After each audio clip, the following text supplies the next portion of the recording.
Estimados irmãos espíritas e não espíritas, sejam bem-vindos ao nosso canal. Inscreva-se, compartilhe, avalie.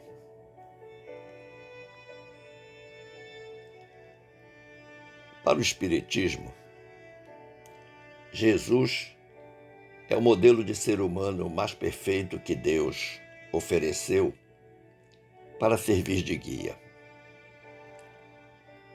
Neste sentido é que Allan Kardec afirma que, para o homem, Jesus constitui o tipo da perfeição moral a que a humanidade pode aspirar na Terra.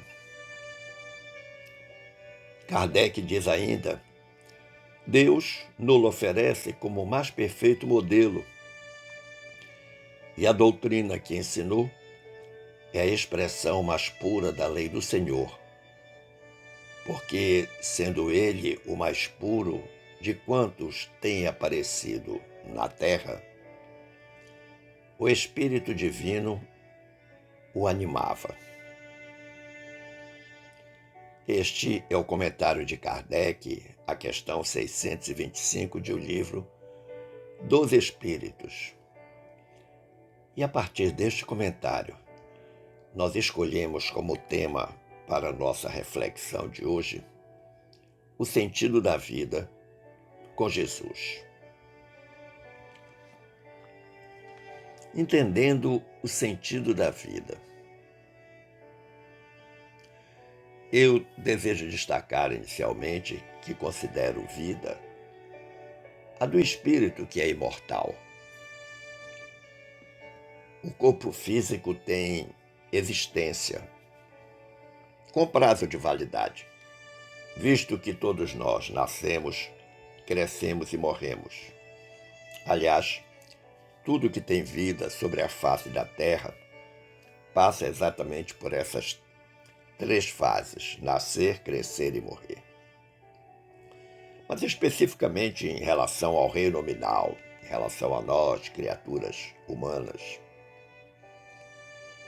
enquanto estamos na carne, ou seja, enquanto o espírito está vestindo o corpo físico, nós devemos desenvolver todos os esforços possíveis para dar lustro e progresso ao nosso espírito, considerando que, depois da deserção biológica, ou seja, da morte do corpo, o espírito segue sua jornada, agora na sua casa original, que é o plano espiritual.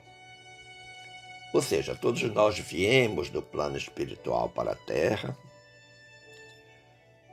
passamos pela experiência corporal na existência humana e depois retornamos ao plano espiritual, tão logo o corpo físico entre no que eu chamo de deserção biológica ou morte.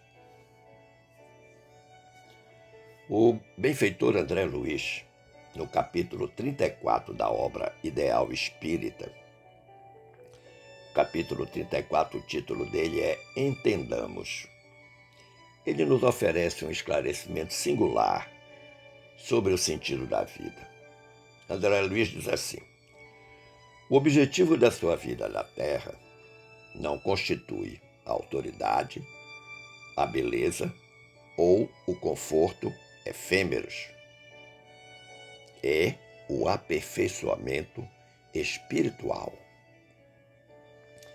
A fraternidade pura não expressa facciosismo de classe ou crença, pátria ou partido. É bênção de amor e de entendimento. Então, o meu amigo, a minha amiga, pode observar que esses dois parágrafos contêm a explicação necessária a todo aquele que está a se perguntar: qual o sentido da minha vida? Basta que nós vejamos que a existência, que aqui o André Luiz chama de vida, serve para o aperfeiçoamento espiritual, ao mesmo tempo que é uma bênção de amor e de entendimento. Entendamos que a existência corporal tenha ela a quantidade de anos que tiver, é uma oportunidade de aperfeiçoamento espiritual. Eu sei que muitos dirão, mas não é fácil. E isso é verdade, não é fácil, mas é possível. Sim, é possível. Porque observe, meu amigo, minha amiga, se tivemos grandes progressos no corpo físico, como andar, falar, ler, escrever, compreender, abstrair, por que nós não podemos ter um idêntico progresso no espírito? Mas a grande pergunta que se faz é: quem recebe mais cuidados? O corpo físico ou o espírito? Quais as nossas maiores preocupações? Manter o físico ou manter a alma? É por isso que o André Luiz encerra esse capítulo 34 do Ideal Espírita, titulado Entendamos, dizendo: a melhoria moral não transparece desse ou daquele título honroso alcançado entre os homens. É luz manifesta em seu bom exemplo. Esse é o caminho, o da exemplificação. E nós recebemos o modelo e guia dessa exemplificação, que é Jesus. Existe uma contribuição que eu denomino de contribuição inesquecível, que é do apóstolo Paulo em sua carta aos Filipenses, capítulo 3, versículo 14. Uma frase curta, simples, mas ele afirma categoricamente: prossigo para o alvo. Estas 4 palavras de Paulo, para mim, representam um exemplo de determinação e objetividade. Ora, qual é o alvo? O do progresso espiritual. Baseado em Jesus, considerando que ele é o modelo e guia. Apesar de não ter convivido com Jesus, sua experiência de Paulo, a entrada de Damasco, foi suficiente para reorientar o sentido de sua vida, até então centrado na perseguição aos cristãos. Todos nós sabemos que Paulo foi um grande perseguidor dos cristãos e sua primeira grande vítima foi o próprio cunhado, Estevão, irmão de Abigail, mulher que era noiva, namorada de Paulo, uma mulher que Paulo amava e que o amava também. Agora, quando a gente lê a obra Vinha de Luz, lá no capítulo 50, nós vamos encontrar um comentário de Emmanuel acerca desse versículo de Paulo, que está na carta aos Filipenses, versículo 14 do capítulo 3. O texto é Prossigo para o alvo. Em Vinha de Luz, Emmanuel faz um comentário precioso. Ele diz assim: ingressando nos espinhosos testemunhos para servir ao próximo, por amor a Jesus, recebeu a ironia e o desamparo de familiares, a desconfiança e o insulto de velhos amigos, os açoites da maldade e as pedradas da incompreensão. Emmanuel está dizendo exatamente tudo o que se passou com Paulo depois que se converteu. Deixou de ser Saulo de Tarso para ser Paulo de Tarso. Algo que muitas vezes o cristão, de uma forma geral, passa. Porque o testemunho cristão, o testemunho da existência com base em Jesus, é um testemunho desafiador que muitas vezes merece crítica, merece incompreensão por parte daqueles que cercam a criatura. Mas Emmanuel continua dizendo: o convertido de Damasco, no entanto, jamais desanimou, prosseguindo invariavelmente para o alvo, ainda que sempre a união divina do discípulo com o mestre. Então, o alvo, ainda e sempre, é a união divina do discípulo com o mestre. Ou seja, nós temos que, ao estabelecer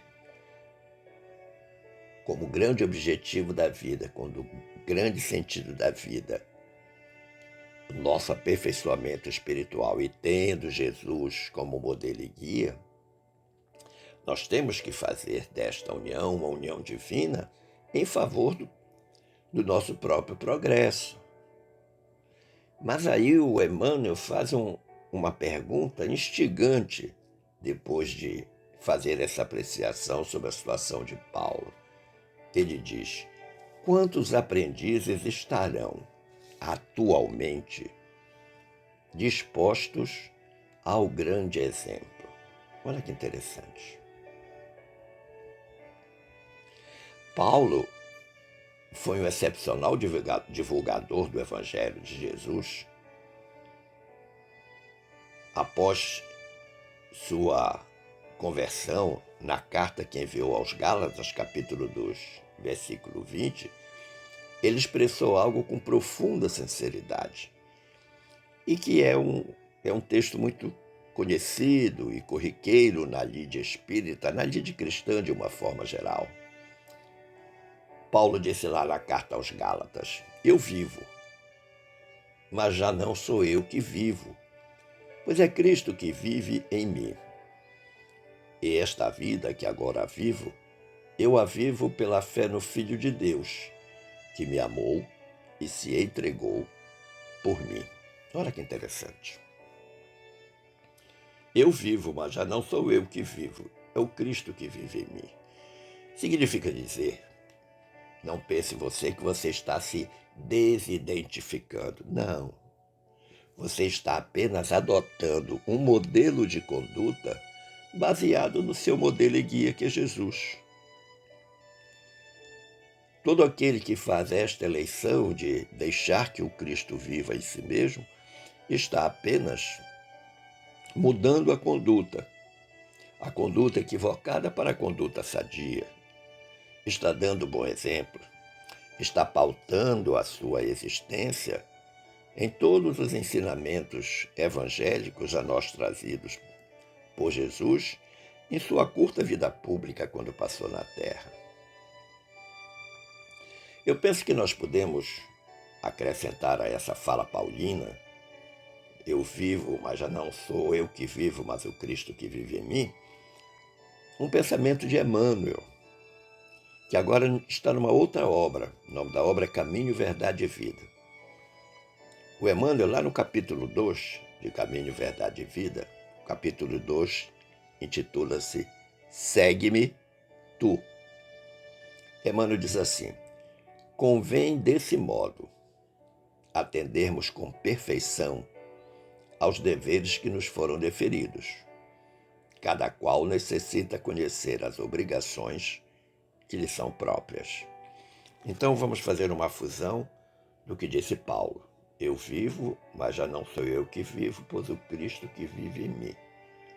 E é esta vida que agora eu a vivo pela fé no Filho de Deus, que me amou e se entregou por mim. Quando a gente pensa no pensamento do Emmanuel, quando a gente lembra, melhor dizendo, o pensamento do Emmanuel, o que eu preciso fazer para que Cristo viva em mim? Eu preciso atender os deveres que eu tenho na qualidade de cristão.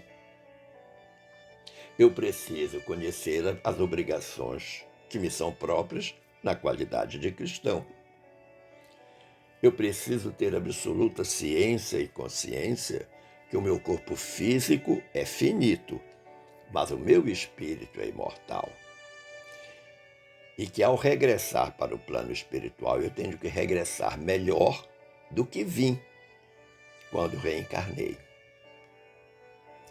Agora, nós temos que examinar esse tópico de serviço sempre apoiado na fé. Nós precisamos, inclusive, fazer um autoexame para vermos se de fato nós conhecemos essas obrigações que nos são próprias.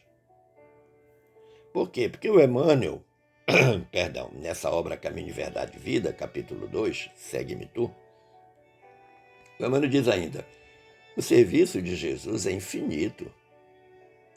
Na sua órbita, há lugar para todas as criaturas e para todas as ideias sadias, em sua expressão substancial. Se na ordem divina cada árvore produz segundo a sua espécie, no trabalho cristão, cada discípulo contribuirá conforme sua posição evolutiva. Olha que interessante, hein? Chamando atenção para esta colocação do Emmanuel. Cada cristão contribui conforme a sua posição evolutiva. Criatura que for de um baixo nível de evolução terá contribuições paupérrimas. Criaturas que estejam num nível de evolução melhor terá contribuições melhores. Mas o Emmanuel disse algo que eu considerei primoroso. Ele disse: a experiência humana não é uma estação de prazer. Ou seja, nós não estamos, enquanto espírito na carne, enquanto reencarnados, de férias, de licença-prêmio. Nós estamos aqui para evoluir. A existência humana foi feita exatamente para isso. A oportunidade reencarnatória é para que nós possamos progredir. E aí o Emmanuel diz: o homem permanece em função de aprendizado e nessa tarefa é razoável que saiba valorizar a oportunidade de aprender, facilitando o mesmo ensejo aos semelhantes. Olha que interessante. Eu cresço, você cresce, mas nós devemos nos esforçar por fazer crescer o próximo, o nosso semelhante, o nosso irmão. Nessa faixa evolutiva, ou melhor, nossa faixa evolutiva, é consequência natural do esforço de aperfeiçoamento que fazemos diariamente, sem dúvida. Não obstante as tentações que surgem para nos afastar do caminho da redenção, quantas vezes somos tentados para que nos desviemos exatamente daquilo que é o melhor para nós. Nós necessitamos, a exemplo de Paulo, seguir firmes, ombro a ombro com Jesus. O apóstolo Paulo compreendeu essa verdade, afirmando que nada deveremos fazer por espírito de contenda ou de vanglória, mas sim por ato de humildade. Esse esforço de progresso espiritual tem que ser um esforço com humildade. Não pode haver soberba. Ninguém pode querer parecer melhor que o próximo. Eu creio que por essa razão que o Emmanuel, lá no Caminho, Verdade e Vida, comentando sobre o apóstolo Paulo, ele diz: quando praticares alguma ação que ultrapasse o quadro das obrigações diárias, examina os móveis que a determinaram, ou seja, o que foi que provocou, qual foi o motivo, qual foi a motivação. Se resultou do desejo injusto de supremacia, se obedeceu somente à disputa desnecessária, cuida de teu coração, para que o caminho te seja menos ingrato. Ou seja, quando nós queremos até melhorar, queremos fazer até alguma coisa de boa, mas fazemos isso por vaidade, por puerilidade, como diz o Emmanuel, desejo injusto de supremacia, ou querendo aparecer melhor do que o próximo, do que o outro. E ele está dizendo: olha, cuida do teu coração para que o caminho te seja menos ingrato. Ou seja, quando faz essa opção, o caminho por si só já é ingrato. Então, se você tiver essa ideia equivocada, vai ficar pior a sua situação. O caminho é difícil no aperfeiçoamento espiritual? Sim. É cheio de desafios? Sim. Tem muita luta? Sim. Por isso que a gente tem que prestar atenção. E o Emmanuel está falando aqui: cuida do teu coração, ou seja, está falando de sentimento. Mas eu queria chamar atenção para algo que às vezes nos passa despercebido. O sentido da vida com Jesus exige a compreensão do trabalho a ser feito por todos nós no campo da evolução espiritual. Porque veja, meu amigo, minha amiga, nós, enquanto reencarnados, nós temos grande parte dos nossos esforços dedicados à manutenção e aperfeiçoamento do corpo físico, algo que vai desaparecer com a deserção biológica, com a morte. O que fica de fato é o espírito, que é imortal. Quando a gente muda o foco do corpo para o espírito, evidentemente que a gente vai reorientar o sentido da vida.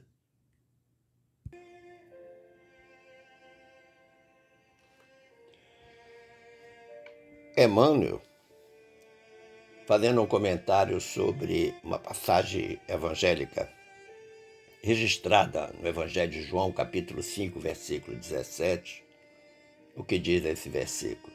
E Jesus lhes respondeu: meu Pai trabalha até agora e eu trabalho também.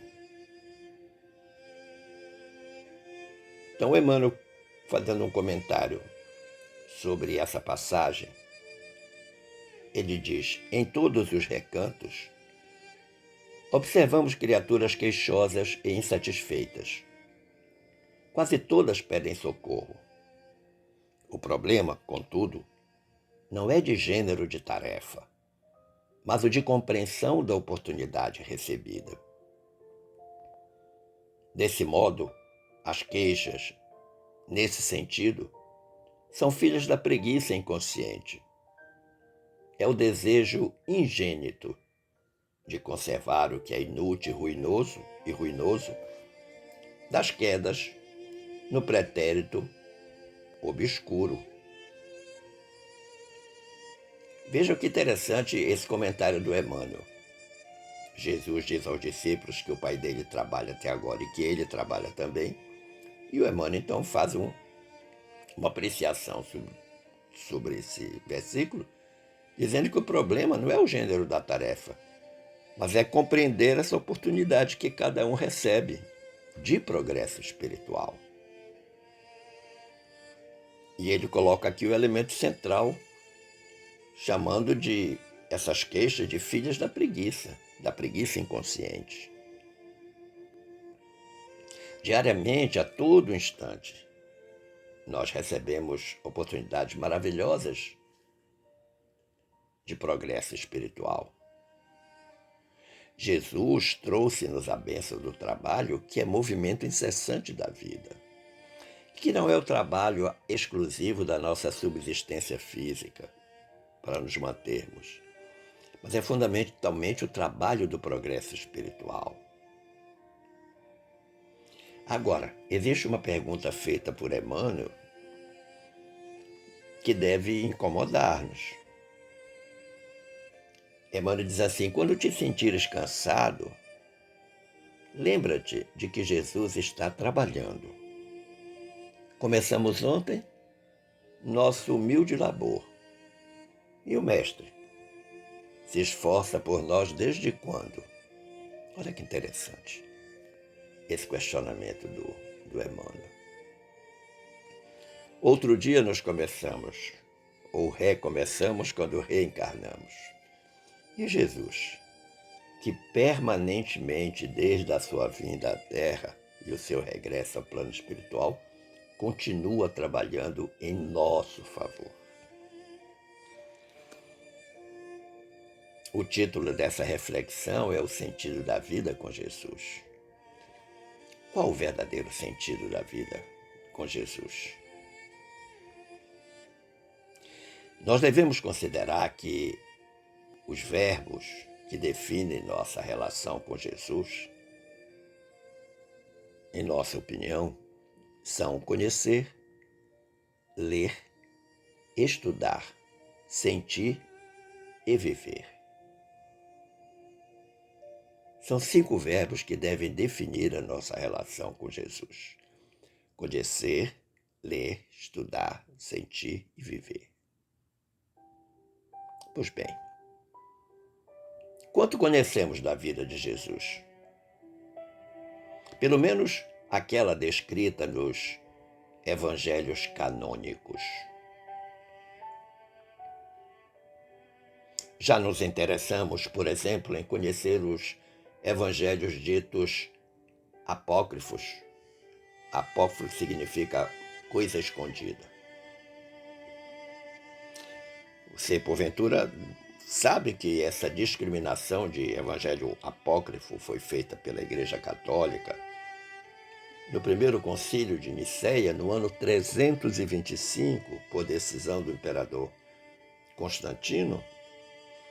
O que será que tem desses evangelhos que levou o imperador, numa manipulação da igreja de sua época, a retirá-los do cânon da igreja? Os principais evangelhos apócrifos, e que hoje, graças a Deus, já estão à disposição, porque foram recuperados, restaurados, traduzidos para diferentes línguas, são o de Pedro, de Filipe, de Maria Madalena e de Tomé.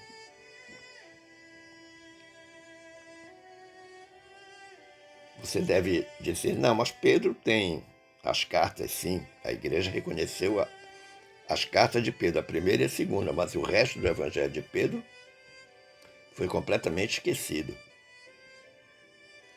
De igual modo de Filipe, de Maria Madalena, de Tomé. Maria Madalena, o evangelho dela, tem grandes contribuições de Jesus, aplicáveis plenamente à nossa lide diária. O importante é que todos eles estão disponíveis na internet e vale a pena a sua leitura. Eu, pessoalmente, considero o Evangelho de Maria Madalena o mais instigante de todos. Conhecer Jesus, conhecer foi o primeiro verbo que nós listamos, é construir valores morais, novas regras de condutas, novos hábitos. Agora, isso requer dedicação, boa vontade, disposição. Se não houver isso, nós vamos ter aquela preguiça da qual falou Emmanuel. Que aconselhamentos nós podemos obter de Jesus, percorrendo esses evangelhos, tanto os canônicos quanto os apócrifos? E aí eu vou me permitir trazer a contribuição do Evangelho de Maria Madalena, porque nele existem lições preciosas do Mestre. Nós assinalamos algumas para compartilhar com você. No Evangelho de Madalena está escrito: todas as coisas criadas estão interconectadas e que tudo que existe acabará retornando às suas origens. E o pecado não existe de forma inerente. Na verdade, é uma construção de ações humanas corrompidas. A presença do bem visa reconectar os indivíduos às suas verdadeiras raízes. Olha que interessante. Lembra lá da história do pecado original de Adão e Eva? O pecado não existe de forma inerente. Ele é uma construção humana. Quando é que nós pecamos? Eu, pessoalmente, digo que é quando nós negociamos com a tentação. A tentação se nos apresenta. Se você negociar com ela, você vai fracassar, vai cair, vai errar, vai pecar. Agora, o que chama a atenção é quando no Evangelho está escrito: a presença do bem visa reconectar os indivíduos com as suas verdadeiras raízes. Então, a nossa origem é uma origem do bem.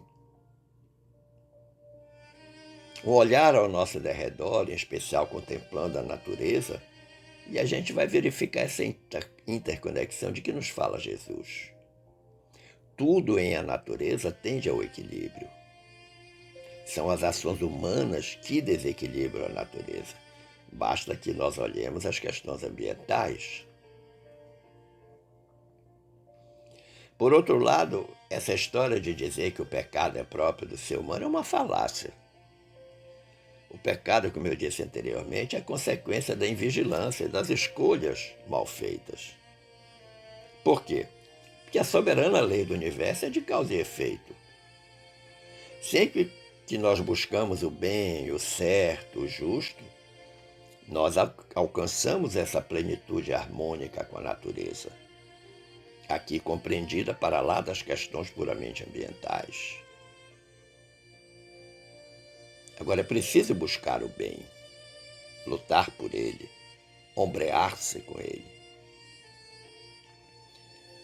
O segundo aspecto que eu achei interessante no Evangelho de Madalena, quando diz: Jesus exorta seus discípulos a encontrarem harmonia dentro de si mesmos e a não se deixarem enganar por alegações externas sobre despertar espiritual.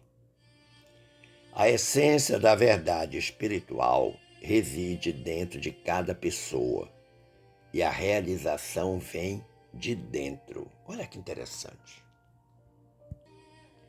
Aquela velha ideia que a mudança vem de fora. Não, a mudança vem de dentro. Vem de dentro. E há essa chamada de atenção por todas essas alegações externas que tentam nos convencer de que é assim mesmo. Ah, não tem como mudar. É desse jeitinho mesmo. Você tem mais é que se conformar, se resignar. Não. Claro que não. O despertar espiritual exige o rompimento dessa falácia. Por maiores que sejam as influências externas, a resistência está dentro de nós.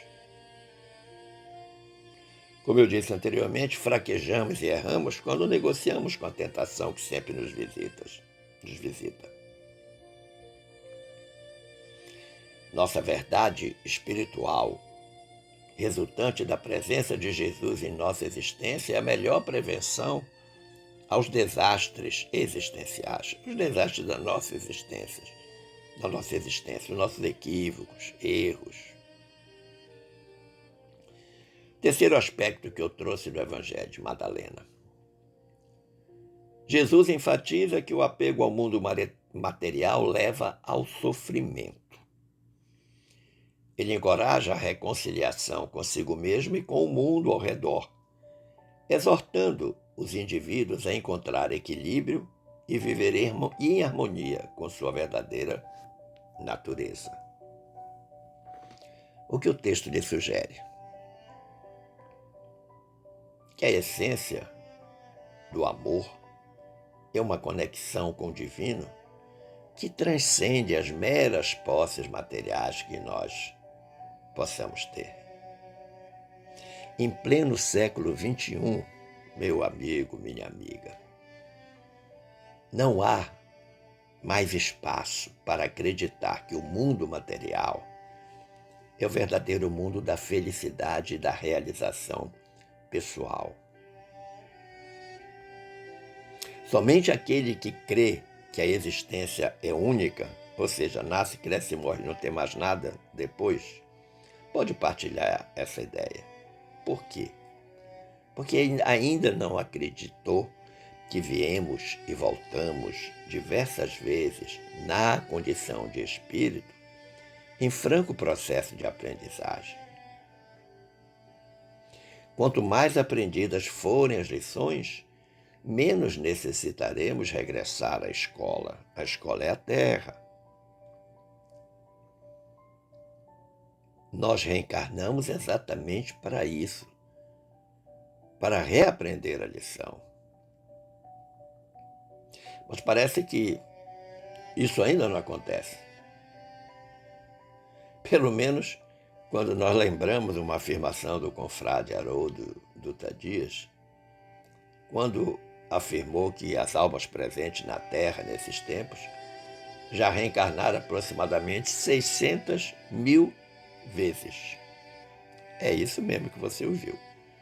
Nós já reencarnamos aproximadamente, segundo o Haroldo Dutra Dias, 600 mil vezes. Isso, de alguma forma, reflete a resistência do espírito em aprender a lição. Vai e vem, vai e vem, vai e vem, e não consegue aprender a lição. Eu creio que por essa razão, Jesus disse algo que eu considero importante e que está registrado lá no Evangelho de Tomé, um dos evangelhos apócrifos. Disse o Mestre: quem descobrir o significado interior destes ensinamentos não provará a morte. E disse mais: pois bem, o reino está dentro de vós e está em vosso exterior.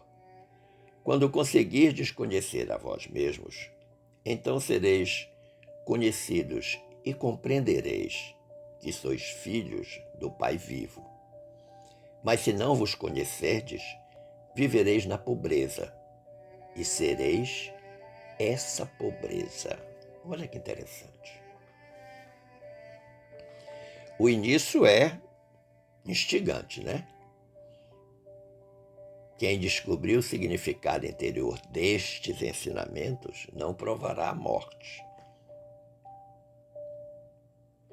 A morte do corpo físico vai existir, ela é necessária. Mas a morte da alma, não que ela vá desaparecer, não é isso.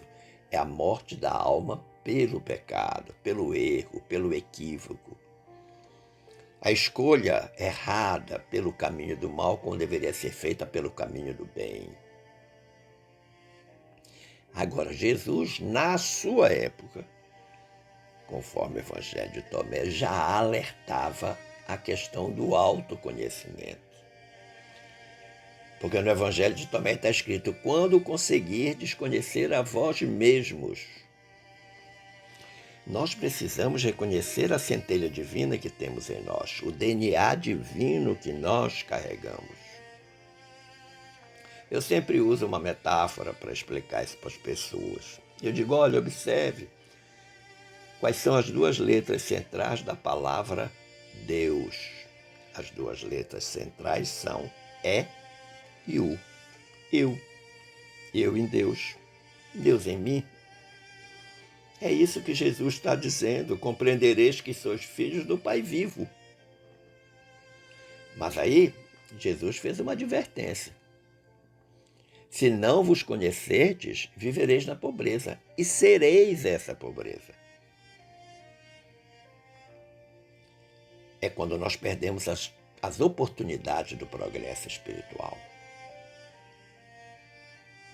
Mas eu creio que nessa fala que está no Evangelho de Tomé, existe uma questão crucial para o exercício da nossa religiosidade, que é o autoconhecimento. Ele é uma ferramenta, o autoconhecimento, utilizada com a finalidade de melhoria do nosso espírito imortal, de lapidação das nossas imperfeições individuais. E eu pessoalmente creio que isso ocorre através de uma busca particular de cada um de nós no íntimo da consciência. Muitas vezes nós nos vemos inclinados a examinar e a julgar o comportamento alheio, apontando inclusive falhas e desvios de conduta dos nossos semelhantes. E aí, nesse momento, nós acabamos esquecendo de olhar a nós mesmos. Até porque há um ditado popular que diz que o erro do outro, em realidade, é meu erro, considerando que o outro é o meu espelho. André Luiz, em suas mensagens psicografadas por Chico Xavier, frequentemente aborda a importância do autoconhecimento como um meio de evolução espiritual. Em um de seus textos, ele nos exorta a acordar e olhar para dentro de nós mesmos. E ele diz nesse texto que, caso contrário, corremos o risco de sermos cegos do mundo interior. Nós conhecemos a cegueira para o mundo exterior. André Luiz está dizendo cegos no mundo interior.